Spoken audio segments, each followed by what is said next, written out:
vous êtes avec les Galactiques. Comme chaque semaine, on revient sur l'actualité sportive du week-end. On continue notre tour d'Europe. On part en Espagne. On a vu le Real perdre hier au Real Betis qui perd la place de premier aux dépens des Barcelonais. Masterclass de Fekir aussi. L'Atlético Madrid qui recevait Séville. On en parle tout de suite avec Alan Pemoso. Comment ça va? On a eu le choc entre l'Atlético et Séville. Un très beau match. C'est très rare venant de l'Atlético. Un match vraiment plaisant à regarder. 2-2. Les 4 buts ont été en première mi-temps. Ouverture du score de Jong. Un très beau contrôle orienté d'ailleurs sur le but. Ensuite, il y a eu l'égalisation de Morata sur penalty. Par la suite, on a eu l'Atlético qui est passé devant Séville avec un but de João Félix et Ocampos qui a réussi à égaliser aussi sur penalty juste avant la pause. Donc je voulais revenir sur João Félix qui, cette saison, c'est sa première saison avec l'Atlético, un peu compliquée et très bon à Benfica. C'est vraiment un joueur que j'apprécie, un bon joueur de ballon. Là, il revient de blessure. 2 buts en 3 matchs. J'espère vraiment que sa saison est enfin lancée parce que c'est vraiment un joueur qui a vraiment des bonnes capacités. Mais je voulais aussi revenir sur la VAR avec Tristan. Ouais. La VAR qui était vraiment omniprésente. Vu que forcément il y avait pas de Serie A, donc j'ai un peu suivi ce qui se faisait en Europe et j'ai regardé donc cet Atlético Madrid FC Séville qui était déjà très intéressant. Ouais. Et il y a eu l'utilisation de la VAR qui a pris, je crois que sur le premier penalty, il a dû avoir 3-4 minutes d'utilisation de VAR qui est assez, qui montre encore une fois que l'utilisation est très pas assez maîtrisé, on va dire. C'est pesant, c'est pesant, on perd du temps et c'est dommage, perd de rythme. Parce que le match était super intéressant en plus. Heureusement, ça n'a pas entaché la rencontre et qu'on a vu un super match. On a noté João Félix, que j'ai trouvé très intéressant, notamment dans son rôle entre les lignes. Il était tout le temps positionné entre le milieu de Séville et la défense. Donc il arrivait à créer du décalage avec notamment sa facilité technique. Et match... je trouve très intéressant, très plaisant. Séville a été bon aussi. Séville a fait un bon match. Il y a eu des temps un peu plus faibles et où justement l'Atlético a appuyé. Surtout en deuxième mi-temps. Ouais, c'est ça. Ouais. Mais très beau match de Séville. J'ai trouvé une belle publicité pour l'Atlético qu'on a l'habitude. Moi, j'avais l'habitude de voir un Atlético très défensif. Exact. Et là, match plaisant, agréable à regarder. Même Séville, le joueur qui m'a surpris, c'est Jesus Navas. Je l'avais un peu perdu de vue après son départ de City il y a 2-3 ans, si je dis pas de bêtises. Et là, il est positionné en latéral droit, il est très très intéressant et je trouve vraiment qu'il correspond au jeu de Séville porté vers l'avant. Son apport offensif, il est vraiment excellent. Ouais, c'est vrai. Ouais. Ah bah oui. Même, je crois qu'il a 33 ans, il est plus tout jeune. Je me rappelle, il a fait même la Coupe du Monde 2010. Et là, à Séville, c'est le capitaine, il est titulaire indiscutable et ça fait plaisir parce que c'est un excellent joueur, c'est un excellent centreur et du coup, le réadapter au poste de latéral droit pour finir sa carrière, c'est pas mal. Quelque chose d'intéressant. Ouais. À noter aussi, comme la semaine dernière, j'en reparle, le 10e but d'Ocampos, l'Argentin qui continue sa folle saison pour le plus grand bonheur de notre ami Benjamin. Voilà. Passons maintenant... Oui, tu voulais faire un point sur la défaite du Real hier. Exactement. Qui perd du coup la place de premier de Liga. On avait nos derniers souvenirs du Real, c'est le Classico, forcément une grande performance du Real. Et ce week-end, ils sont retombés dans leur travers, mais ils sont aussi tombés sur une très belle équipe du Betis Séville, emmenée par Nabil Fekir, dont j'en reparlerai après. Et donc ils sont inclinés 2-1. Benzema qui marque quand même sur penalty. Mais oui, petite défaite du Real qui leur coûte la place de leader, vu que le Barça va repasser premier après sa victoire 1-0, un petit Barça. Penalty de Messi, victoire 1-0 face à la Real Sociedad, mais qui leur permet quand même d'être premier avec une titularisation de Martin Braithwaite. Et pour revenir sur le Real, c'était un beau match et Fekir s'est illustré. Masterclass. On n'a pas peur de le dire, faut dire les mots tels qu'ils sont. Masterclass de Nabil Fekir. Encore une fois, Fekir omniprésent dans les grands matchs. C'est vraiment ça qu'on retient cette saison. C'est Les 2 confrontations face au Barça, masterclass. Là, encore face au Real, un volume de jeu très très impressionnant. Je retiens sa percée vers la ligne de touche, où il montre vraiment toutes ses qualités. Il joue vraiment juste peu de déchets dans son jeu. Et moi, je voulais revenir avec vous sur ce que vous en pensez. Ouais, voilà, on ouvre sur le débat du coup sur Fekir. Jusqu'où on peut le voir évoluer le français. Est-ce que depuis qu'il a quitté Lyon, Betis c'était peut-être pas la plus belle C'est exactement ça. On a eu beaucoup destinations. d'incertitudes. On savait qu'il allait partir de Lyon. On le voyait vraiment dans un top club. Et là, on s'est rendu compte que finalement, il partait au Betis Séville. On n'a pas trop compris ce choix. On s'est dit, est-ce qu'il va s'adapter? Est-ce qu'il mérite mieux quoi? Et on voit qu'en fait, il s'est vraiment adapté à ce championnat espagnol. Il est vraiment bien dans cette équipe sévillane. Et il s'y plaît, tout simplement. Il s'y plaît. Et bon, après, est-ce qu'il mérite mieux? Moi, je pense que oui, parce que très clairement, Nabil Fekir à son meilleur niveau.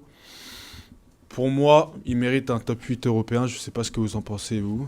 Martin, t'en penses quoi? Ouais, moi je suis assez d'accord sur ce que tu as dit, Alan. Je pense que Nabil Fekir à son meilleur niveau, il mérite les tout meilleurs clubs. On sait qu'il avait été approché par Liverpool, il avait failli signer là-bas et finalement c'était pas fait. Je pense que il regrette, enfin pas il regrette, mais c'est regrettable d'ailleurs pour tout le monde parce que c'est vraiment un excellent joueur. Alors tu as dit masterclass, je sais pas si c'est vraiment une masterclass dans le sens où il met pas un triplé, il marque pas de Oui, mais Mais dans c'est l'impact du vraiment jeu, dans le Real. jeu. Voilà, en fait quand il a la balle, tu sens clairement que c'est le meilleur joueur du Betis et de loin. Exactement. Il a encore des éclairs où il peut faire, même à un moment il fait une passe incroyable et si Joaquin ne fait pas un raté énorme derrière, ça fait but. Sur chaque prise de balle il est tranchant. Le Betis, moi je les ai trouvés assez agréables à avoir joué. Alors ils sont que 12e, donc c'est assez décevant au niveau des résultats. Mais voilà, Fekir il fait une saison, je crois qu'il est à 7 buts. Donc c'est pas énorme, mais encore une fois, comme on l'a souligné, il apporte énormément dans le jeu. Il joue dans l'axe derrière l'attaquant principalement, donc c'est sa meilleure position. Donc je pense qu'il est assez épanoui, mais voilà, Fekir il va avoir 27 ans je crois en juillet. Moi je pense qu'il peut quand même aspirer à une équipe d'un meilleur niveau que celui du Betis, pardon, même s'il s'y plaît. Et déjà j'espère le voir à l'Euro parce que c'est un joueur important et je pense que l'équipe de France, Didier Deschamps ferait une erreur en se passant de lui, parce que c'est un profil assez unique qu'on n'a pas forcément et qui peut vraiment apporter, alors je pense pas en tant que titulaire mais en tant que remplaçant comme on l'a vu à la Coupe du Monde. Après moi au niveau de Nabil Fekir, je pense qu'il y a un regret entre guillemets éternel, c'est sa blessure qu'il a eue contre le Portugal en septembre 2015. Parce que quand tu vois la saison d'avant et même les premiers matchs qu'il fait, donc toute la saison 2014-2015 et le tout début de saison 2015-2016, il est exceptionnel. Vraiment, c'est un truc de fou en Ligue 1 d'avoir un joueur comme ça. Il a des appuis, une vivacité sur les premiers mètres que clairement il a toujours pas retrouvé et qu'il ne retrouvera jamais après s'être fait les croisés. Et ça, c'est assez dommage. Après, il lui reste quand même énormément de qualité. On connaît sa frappe de balle, sa passe, etc. Je sais pas ce que t'en penses, Tristan. Moi, justement, je voulais revenir sur le choix de cet été de rejoindre le Betis. Après, comme tu as dit, à Lyon, ça restait un joueur important du collectif lyonnais quand même. C'était le capitaine. Hein. C'est ça, mais après, il n'était pas non plus Liverpool. Je crois que le transfert avorte, notamment parce que. Visite médicale. Ouais, voilà, la visite médicale. Exactement. Donc en soi, Betis, je pense que c'est un point de chute assez intéressant. C'est une équipe espagnole qui correspond à peu près à son style de jeu. Mais là, cette année, c'est pas au niveau le Betis. Mais après, il va pas victoire. partir. Moi, je pense qu'il peut faire encore une saison. Il a 27 ans, il peut faire la fin de saison. Maintenant, il faut qu'il fasse ça sur la continuité, c'est-à-dire qu'il doit rester 2-3 mois de compétition. S'il arrive à confirmer sur 2-3 mois et être performant, il peut aspirer à jouer dans un club, on va dire, d'un plus haut standing. Mais moi, je trouve que Betis, honnêtement, après des dernières saisons, on va dire, un peu plus délicates à Lyon, c'est un choix plutôt cohérent. Maintenant, le voir partir cet été... moi j'ai du mal avec les joueurs qui partent parce qu'ils font 3 bons mois. Ouais, ça paraît compliqué de. Je suis d'accord avec toi, mais en même temps cette idée elle se contredit quand même avec le fait qu'un joueur du niveau de Nabil Fekir et de son talent, t'as pas envie de le voir dans une équipe qui est 12e. Non mais c'est vrai, clairement oui. Mais après comme maintenant, est-ce que ce serait le bon choix pour lui de partir après seulement 3 bons mois quoi? C'est que il fait 3 mois mais 3 mois j'en rajoute, mais je pense que si, par exemple, imaginons qu'il reste été, il fait une autre saison complète, et il peut aspirer à beaucoup mieux, alors que là, il n'y a pas encore vraiment de garantie sur le long terme. Quoi. Je suis d'accord aussi. Non, c'est sûr, mais je trouve que c'est désolant pour Fekir parce que, comme tu l'as dit, il y a un transfert avorté à Liverpool. Il aurait été champion d'Europe. Même au niveau de la valeur marchande, ça aurait pris un tout autre tournant pour le Français. Et c'est sûr que là, il doit plus, il coûte, je pense qu'il doit coûter une trentaine de millions d'euros. À tout casser, c'est 27 ans, il a perdu un peu de sa valeur marchande, mais pas de son talent, on le sait. Mais... Vous le verrez évoluer où si jamais il était sélectionné par Didier Deschamps? À quel poste et où vous le voyez tout simplement? Moi, son poste préférentiel, c'est-à-dire en numéro 10 derrière l'attaquant.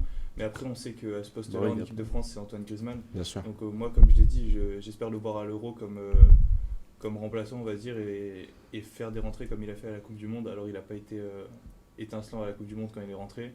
Il n'a pas non plus été mauvais. Et je trouve que c'est vraiment toujours intéressant d'avoir un joueur de son niveau dans un groupe pour un gros tournoi international. Alan? Je pense que c'est exactement pareil que Martin. Hein. Numéro 10, quand on voit comment il était facile balle au pied à Lyon en numéro 10, en plus on a l'impression avec Nabil Fekir que c'est un peu comme ce que disait Florian avec Anthony Martial, c'est que on a l'impression qu'il en a un corps sous la semelle. Quand il est balle au pied, il a l'air facile. Tout a l'air plus simple. Voilà, tout a l'air plus simple avec Nabil Fekir. On dirait c'est vraiment au-dessus techniquement contrairement aux autres. Et vraiment, numéro 10, c'est vraiment ce poste où il excelle. Et je pense que si il aurait cette chance d'être titulaire, enfin, titulaire, c'est un bien grand mot, mais juste avoir sa chance en équipe de France à ce poste-là, il pourrait rendre de bien grands services à Didier Deschamps. Le talent de Fekir, il est indiscutable, mais maintenant, comme j'ai répété, je pense que il doit faire encore, s'il finit une fin de saison comme sa performance contre le Real sur la continuité, déjà ça va lui faciliter peut-être son intégration dans le groupe bleu pour l'Euro, si jamais il y a. Mais c'est surtout que maintenant il y a une concurrence, comme tu as dit, avec Griezmann. Et c'est assez difficile dans le style Deschamps de voir un joueur comme Fekir qui est capable, certes, de faire des différences, mais je trouve que Griezmann, c'est un profil qui correspond plus dans le sens où c'est un joueur qui peut limite jouer attaquant et qui a cette explosivité beaucoup plus importante, je trouve, que Fekir, qui est justement un meneur de jeu. Surtout que maintenant, il joue même sur le côté, Griezmann. Ouais, voilà, donc... malheureusement, je voulais dire que Griezmann, ça change un peu le débat, mais pour moi, Griezmann le mettre sur le côté comme l'avait fait Valverde, c'est clairement limité. Et pour moi, Griezmann, c'est un joueur d'axe. Enfin, après, c'est chacun son avis, mais voilà. Pour moi, en fait, Griezmann, s'il joue sur le côté, et c'est plus comme à la Real Sociedad. Maintenant, je trouve qu'il a une palette offensive qui est tellement intéressante.